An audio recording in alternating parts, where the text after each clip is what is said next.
Valentine's Day, y'all. This is Ryan Banta. This is when you know you're truly married and in love. As you can see by the old rings behind me back here, you know, my wife and I are having a real exciting Valentine's Day doing work. And the kids are at the grandparents' house. Say hi, Michelle. Hi. So she's real, you know. She's not fake. She's actually real. Happy Valentine's Day, everyone. So happy Valentine's Day. We had an interesting discussion getting started on tempo training today and where to place it. And it's one of, I guess, the more controversial things you can get into when it comes to sprint training. And part of the reason why is that as sprint folks, we have somewhat of a misunderstanding of tempo. I always kind of look at it as being the mysterious woman in the training stratosphere. And then what it means by that is that a lot of people have a hard time understanding like how to implement it, what way to implement it, in what position, what situation. And ultimately, a lot of it is athlete dependent and event dependent. So that's important to know. Another thing is that some people feel like, you know, running at less than maximum speed doesn't have a lot of value. I'm here to argue tonight that it does have value when it is supposed to be in its place and it's in the proper placement. So it's always about doing the right thing in the right way at the right time. So if you're not answering those three questions correctly, you could really screw up an athlete's training. So the things we're going to talk about today is, first of all, what is tempo? That's going to be number one. Number two, why would you use it? Where would you place it? Okay, is number three. Creative ideas of how to implement it for track and field, for swimming, for all athletic ventures that require the ability to buffer waste over time. And then the last thing is what not to do with it. So tempo training is this, but it might not be this. And so we have to be very, very careful about what we do. Now, for all of my distance coaching friends out there, you know, tempo, to them, they talk about it being lactic threshold, cruise intervals, tempo. In many ways, tempo training for distance runners is a lot like how Inuits have a bunch of different names for snow. But the reality is that you're trying to pretty much accomplish the same thing. For sprinters, we have to be very careful in what we're doing, because if we're not speeding up our athletes or improving their ultimate PR, you can do a lot to trash your athlete and ruin the rest of their performances. So first and foremost, what is it? So tempo training is usually submaximal sprint training or some kind of effort training that requires a little bit of speed and power, but less than the holy grail of the 92 to 95% absolute speed training that you need to improve absolute speed. So first and foremost, tempo is not something you use to improve absolute speed. Instead, what we're trying to do is we're trying to improve buffering capacity. We're trying to improve the ability of the body to recover through workouts. We're trying to give the athlete an opportunity to do some recovery modalities. So there's a lot of different things that we're doing. Typically, when we look at tempo pace and tempo training, it's anywhere from 85%, which is really what we would call our intensive type of tempo, and then all the way down to 70%, which is typically then you're going to do what's called your extensive tempo. Now, Tony Holler has been on here to talk about many times on his conversations and discussions and articles that any coach who's doing 16 times 200 in a practice is probably crazy and probably killing their athletes. I would agree as a sprint coach, that's probably a little too much.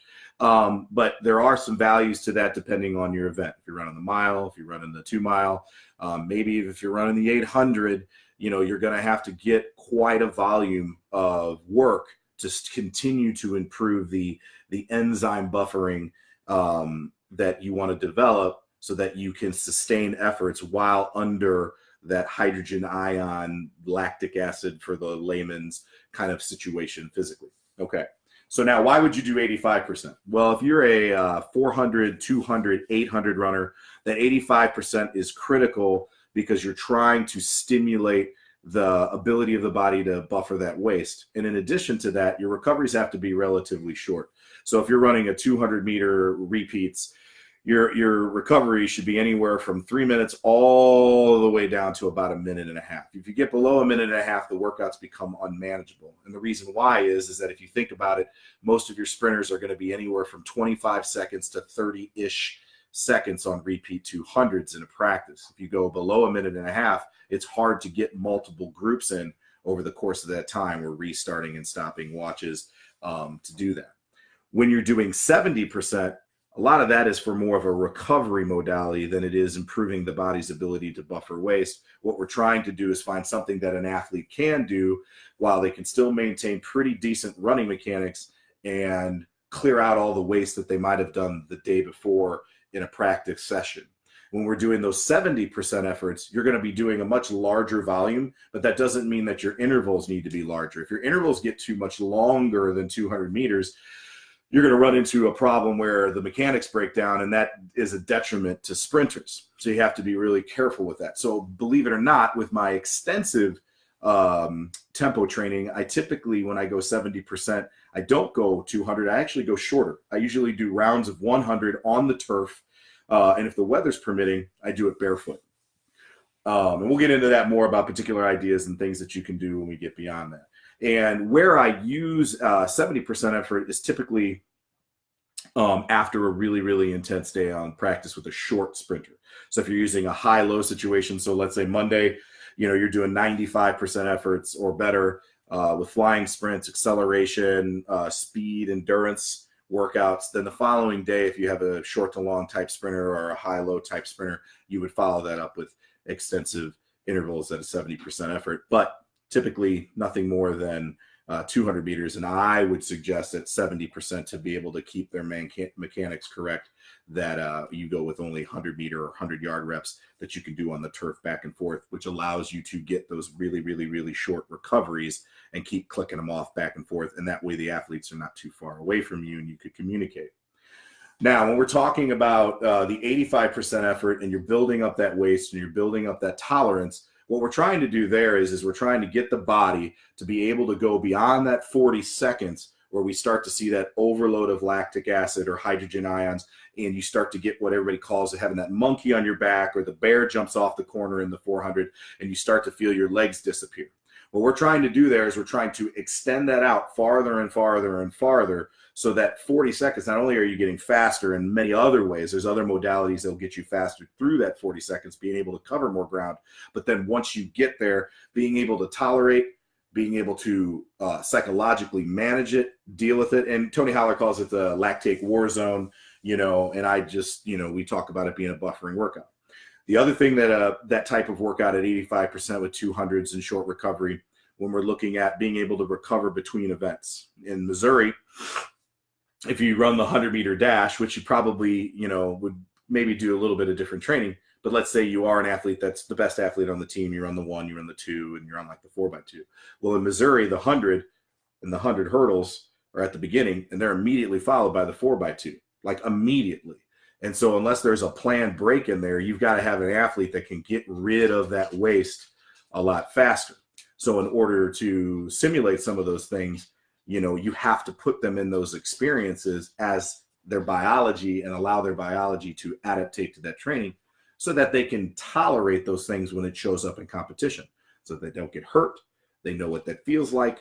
They're used to that. And then when you frame it for them and when you have those conversations psychologically, they know, yeah, I know what this feels like before, and I know that I can come back out and hit that rep and have no problem in getting that accomplished.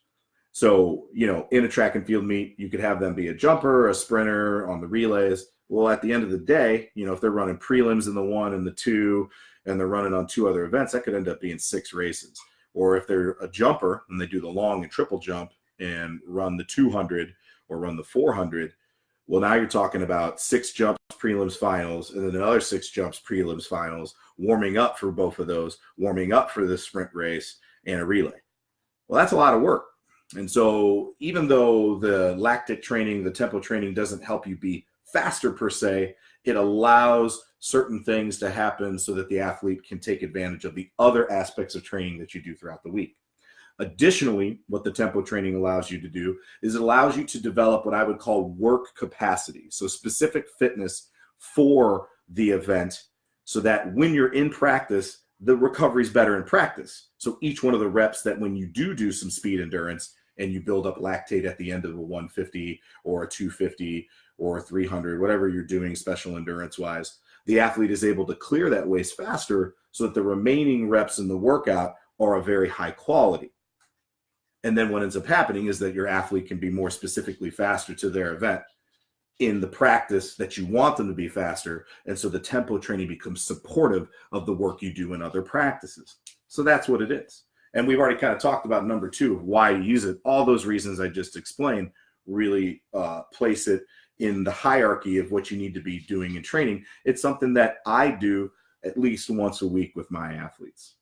Where to place it?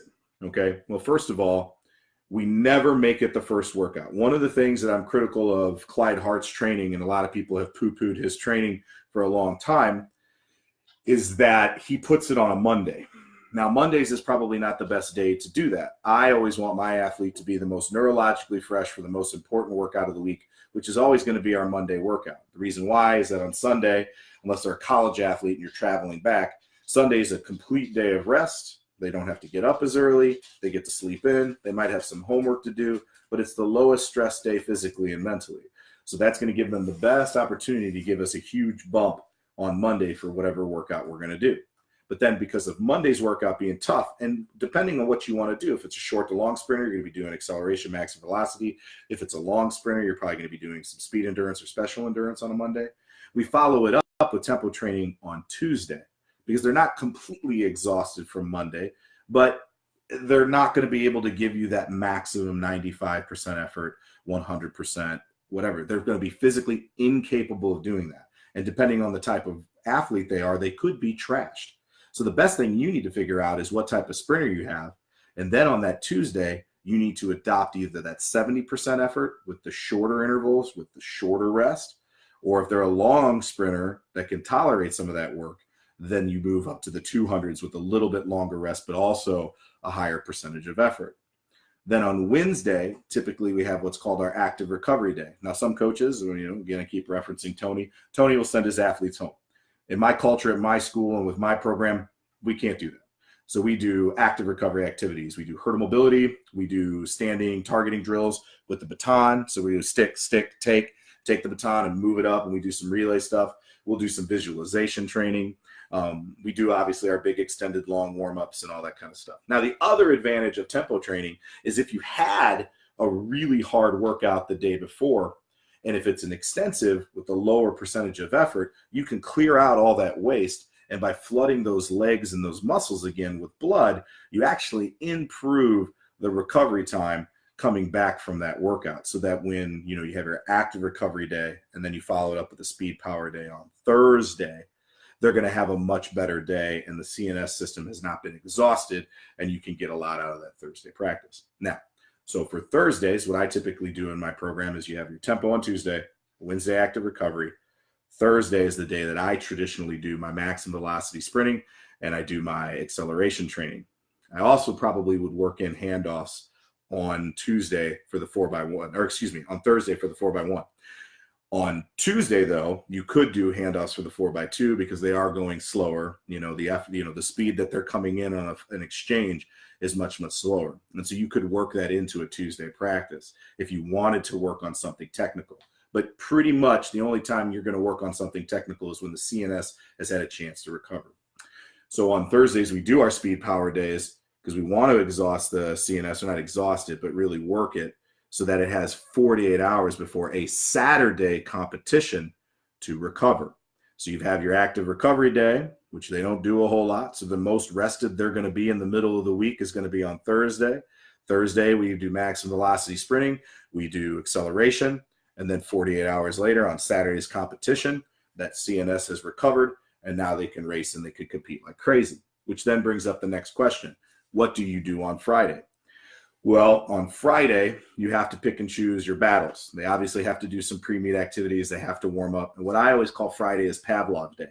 And so we want to ring that bell so that the athletes are moving, but they're not fatigued. So we will run some short, slower 150s. We will do some block starts. We will do some handoffs, but just enough to kind of keep them from being stale for that Saturday competition. You don't want to exhaust them on Friday. So one of the things that you need to be in a rule of thumb is that, if you're going to do handoffs on a Friday, this is a kind of a different subject, but you don't want to really do more than 4 handoffs on a Friday with your athletes, because you're just going to get them exhausted and wear them out. And you're going to take, their legs out for them for Saturday.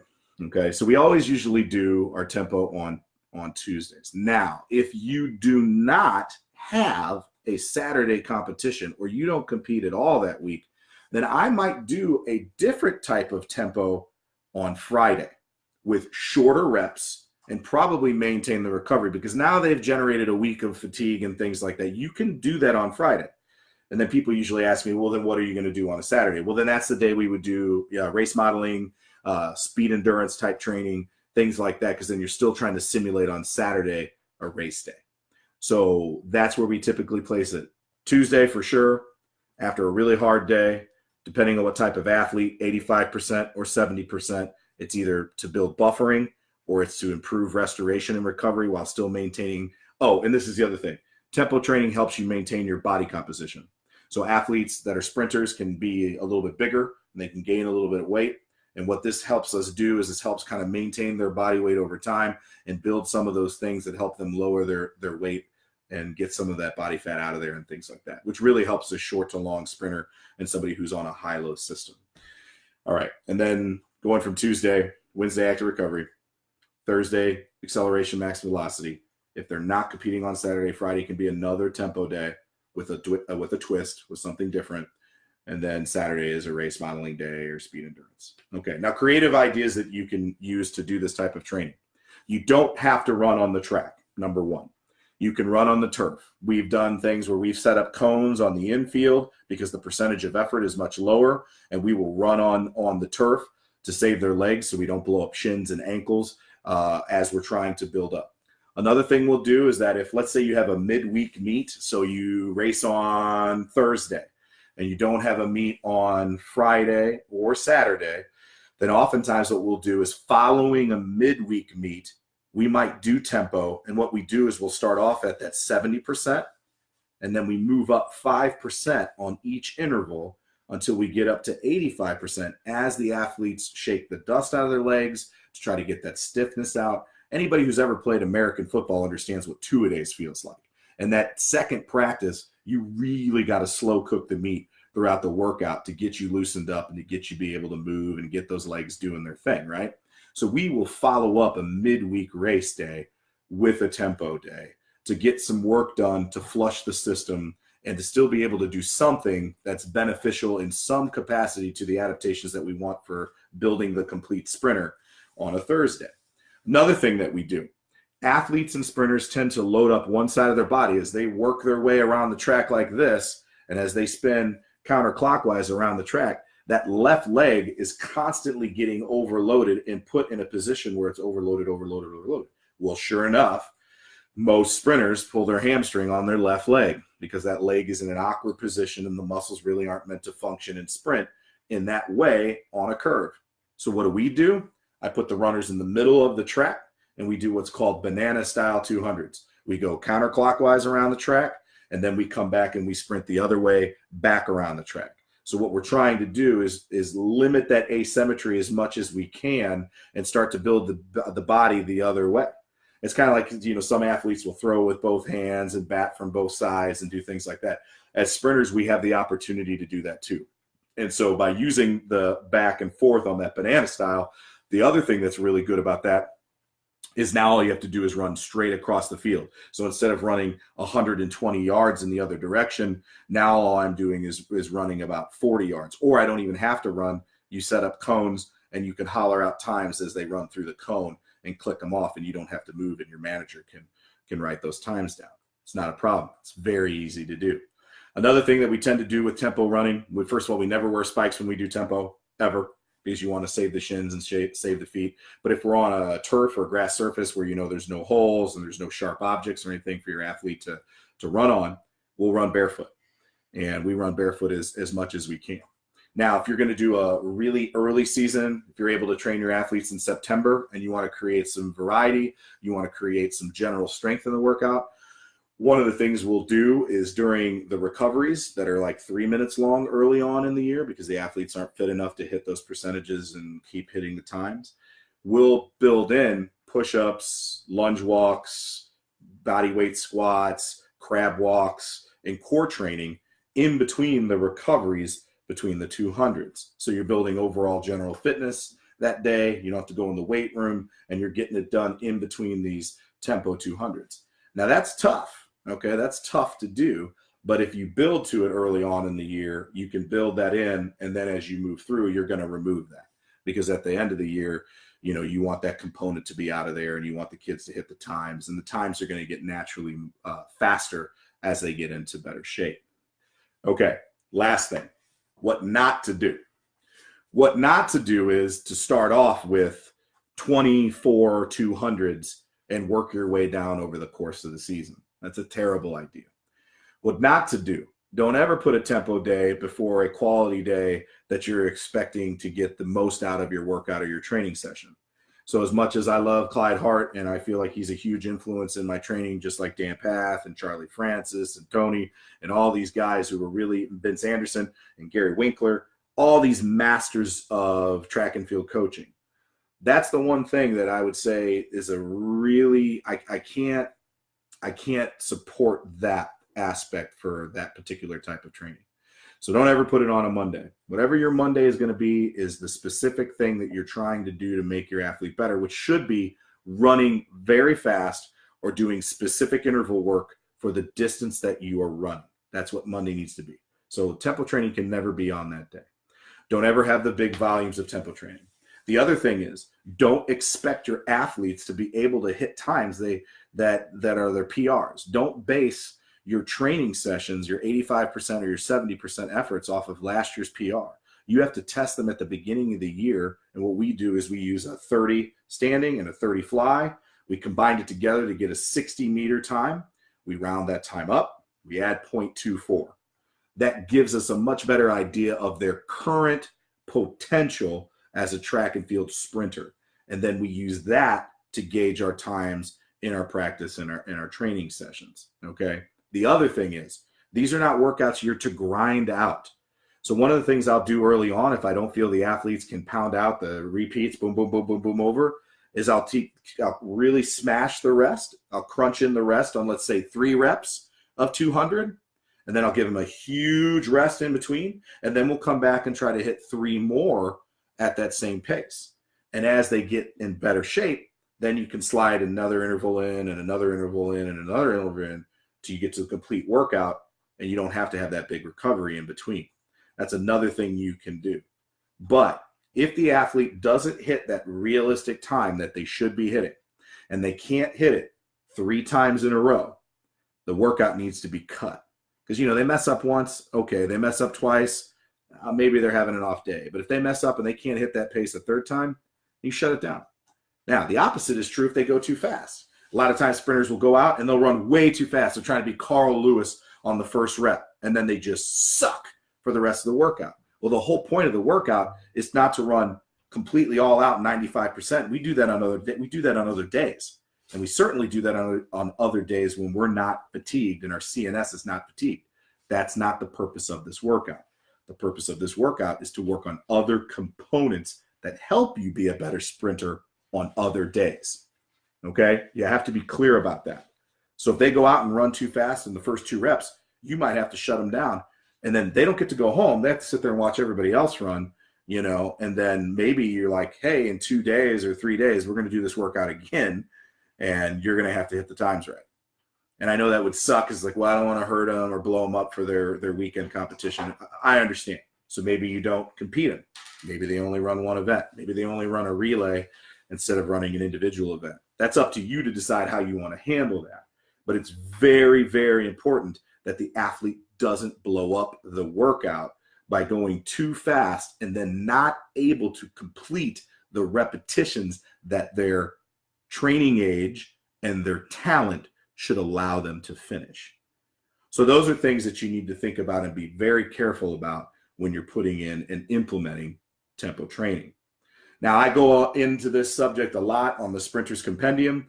In fact, it is an entire chapter in my book where we break down how to do it, the percentages, what these workouts look like in more detail, and throw a little bit more science at you and things like that. So feel free to comment below. to follow me on my YouTube page, which is Phantasmo.1978. I've got a ton of other videos on there about training and coaching ideas. If you have anything that you think you would like to hear me talk about, or if you have any comments about what I said today, I welcome all comers. We can have conversations about this. I'm trying to get my boy Tony Holler and I to get together and have a conversation about a long to short system and a short to long system, and see if we can have a big kind of back and forth. I think that would be really, really cool and exciting. So there's some things in the works that I'd like to put together. So if this interests you, you think this is kind of neat, reach out. You got questions, reach out. Let me know what you want. Make sure you subscribe to my YouTube page and check me out later. For the rest of you guys, have a happy Valentine's Day. Be blessed, and I love you. We'll see you soon.